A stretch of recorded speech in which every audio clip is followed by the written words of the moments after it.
Whenever you are doing PhD, one question that always haunts you is what next? Whether you should go for academia or whether you should go for research after PhD. And if you choose either of these, then exactly where do you apply? Which fellowship scheme? Today's video is going to answer that question for you once and for all.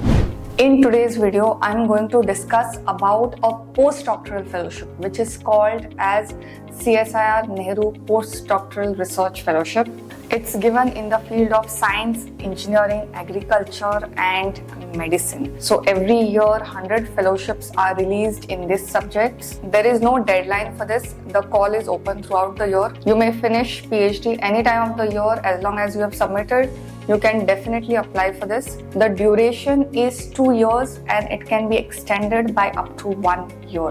In today's video, I'm going to discuss about the eligibility, what qualification. PhD is obviously there, but apart from that, if there is anything else required for you to get into this, I'm going to discuss about that. Also, what would be the remuneration, what is the financial assistance that would be given per month, and are there any grants which can support you in extra in addition to your regular salary. Also, things such as how to apply and the documentation process, whether it is online or offline, that also would be told to you, and on what basis the selection would be made. Is there a committee or is it just based on your proposal? All the details I'm going to cover in today's video. So sit tight and watch till the end so that you do not miss any details over here. Moving on to the eligibility. What are the different things that are required for you to apply for this? First things first, a PhD. Since it is a postdoctoral opportunity, a PhD in the field of science and engineering is required for you to be able to even apply for this. Secondly, if you have submitted your thesis, then also you can apply for this, as long as once you receive the award letter, your thesis has to be submitted.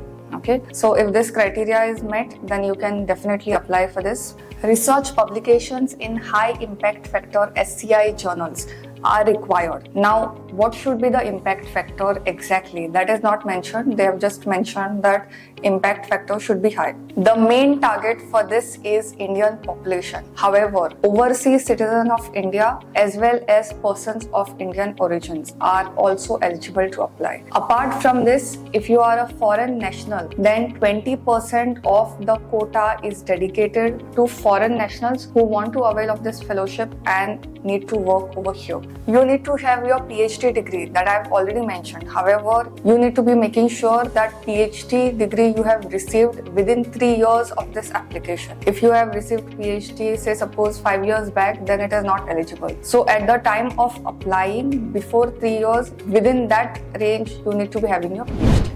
Moving on to the remuneration, exactly how much stipend you will get. So per month you are eligible to receive 65,000 per month rupees. Also you will get a house rental allowance and a contingency of 3 lakh per year. 25% of your contingency grant could be used for travel expenses related to national and international travel. Accommodation would be provided by CSIR labs. You are also entitled for medical benefits, medical insurance, medical benefits that also would be given as per the norms of CSIR. Moving on to the application process and how exactly you should be applied. Now, this opportunity is offline. Okay, you have to send the application forms. However, the forms are available online. Okay, so first what you will do is go to this website, download the proforma, the application form, fill it and then send it over here to this address. The selection, the call for this is open throughout the year. However, the selection is made in June and December. If you apply till April, then you get selected for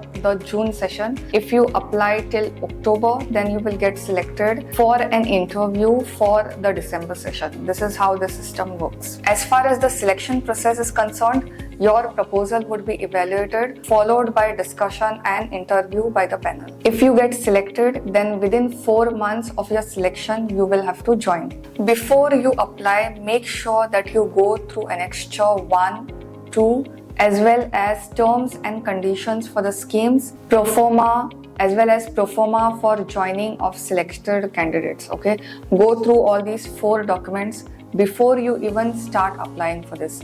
All these documents are available on their websites under CSIR Nehru Postdoctoral Research Scheme. I will leave the link in description as well in case you get confused. If you really want to further your research in science, then this is something that you may want to consider, because after your PhD, if you are not interested in a regular job. With that, it's a wrap till the next time.